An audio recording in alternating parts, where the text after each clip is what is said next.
bul wax dara incha allah mën nga jël fii mën nga jëlale gis nga ah. mais militaire yi ñoom dañu wax ñu garder site bi rek. waaw dañuy wax ñu garder site bi. waaw ñoom ñu ci leen. Bonjour monsieur, vous vous présentez. Je m'appelle Mbaye Thioye, président du collectif des victimes de Tobago. Okay, c'est quoi le problème juste? Bon, le problème c'est que on est là aujourd'hui, comme vous constatez avec nous, que le site est fermé, occupé par des militaires. Et tout dernièrement, nous avons tenu une réunion avec le secrétaire général des Finances, du ministère des Finances, qui nous a promis de livrer le site dès demain, après le jour qu'on a tenu une réunion avec lui, et le site de Yoff pour qu'on démarre le bornage. Mais ce qu'on constate ici aujourd'hui, c'est que les gens du cadastre sont venus et les militaires les ont renvoyés pour dire qu'ils n'ont pas encore hors de mission pour travailler sur ce site-là. Donc c'est pourquoi nous tenons à édifier le président, en tout cas qui nous a promis ce site-là, ici 6 hectares à Ngor et 5 hectares à Yoff, donc rien n'est effectif. Jusqu'au moment où je vous parle, rien n'est effectif. Donc toutes ces directives sont outrepassées. Donc c'est pourquoi nous sommes devant vous pour le dire devant l'opinion nationale et internationale. Sur quelle base le président vous a-t-il promis ces sites? Non, c'est après les démolitions de Tobago. Lorsqu'il nous a reçus au palais au mois de juin 2017, je crois, alors il nous avait promis 6 hectares ici à Yoff et 5 hectares à Yoff. Il nous a même dit que c'est une propriété exclusive de l'État du Sénégal. Donc que personne ne viendra vous dire que ceci c'est pour moi ou pour tel. Donc c'est un droit de l'État du Sénégal. Mais ce qu'on constate, c'est le site est occupé par les militaires et quand on vient pour travailler, toujours les militaires nous expulsent. Donc c'est ça qui nous perturbe et qui nous vraiment met en colère. Qu'est-ce que vous attendez à l'issue de cette déclaration? Oui, bon, en tout cas, de toute façon, comme nous l'avons aussi dit, comme nous l'avons aussi promis auparavant, si le président ne règle pas le problème, et nous allons voter contre. Nous allons voter contre. C'est ça. Donc, puisqu'on ne peut pas comprendre vraiment, depuis 4 ans, on nous fait traîner avec ce dossier-là. Alors, et puis, à chaque fois, on nous dit que les fonds sont mobilisés.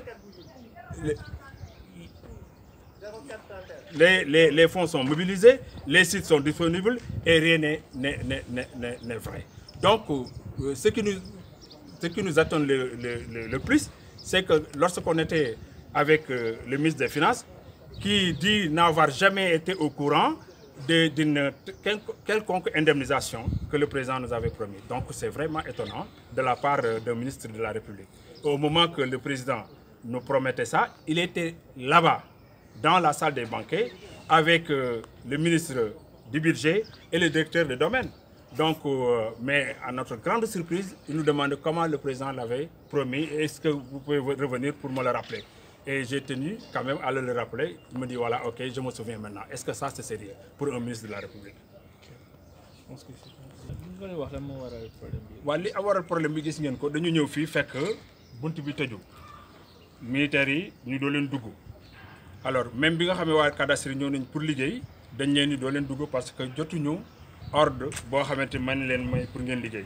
te réunion bi ñu mujjee def ak le secrétaire général mooy dina wax militaires yi dina wax ministre bi mu wax militaires yi alors ñu génn foofu pour que ngeen mën a ñëw pour que waa cadastre ñëw liggéey.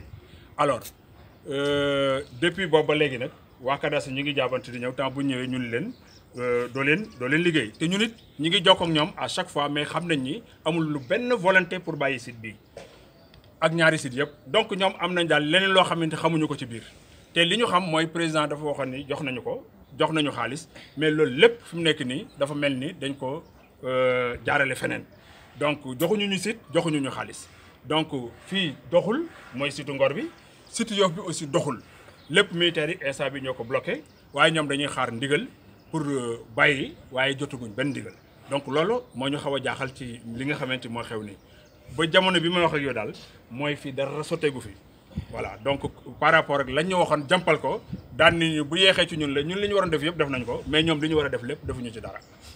léegi lan ngeen di xaar après. war ko def donc li ñu gën a yéeme sax ci mbir mi mooy bi ñu toogee ak ministre des finances li mu wax ak ñun mooy yëgul woon ni indemnisation am na.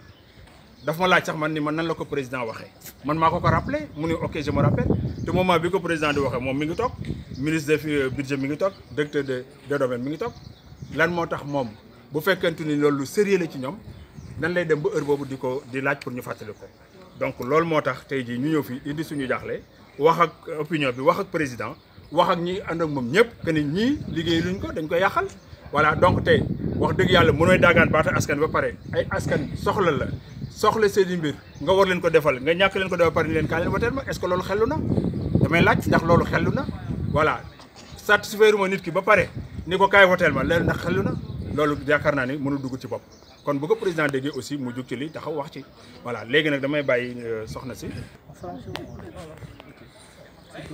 Dida Fall laa tudd. mën nga ñëwaat si promesse bi président def.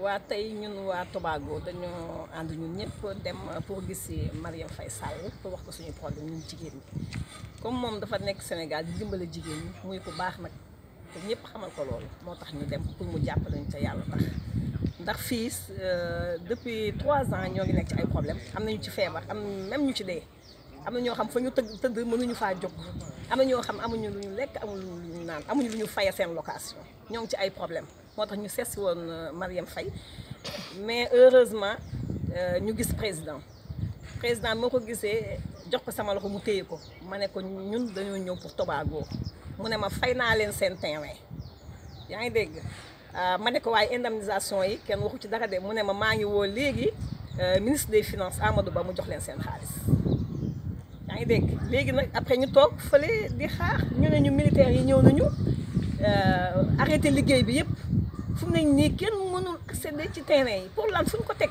te président recevoir ñu palais jox ñu suñuy notification ñu dem fay suñuy enregistrement fay taxes yi ñu wax lépp ba léegi mënuñu dugg suñuy parcelle pour lan ñun ay jigéen lañu fowuñu dañoo liggéey ba am li ñu am te dañoo sonn nag sonn nañu lool amuñu fu ñu dëkk yaa ngi dégg dafa metti Marième Faye bu ñu déggee nañu jàppale te yàlla tax te jëkkëram tey ji xam naa ni soxalu bu déggee lii dina xam ne tey ji suba moo jàpp sama loxo wax ni jox naa leen seeni parcelles yéen a ko moom te dinaa woo Amadou mu jox leen seen xaalis tey jii waaw Macky Sall bu ko déggee dina xam ne tey jii moo ma wax loolu man waaw kay jërëjëf.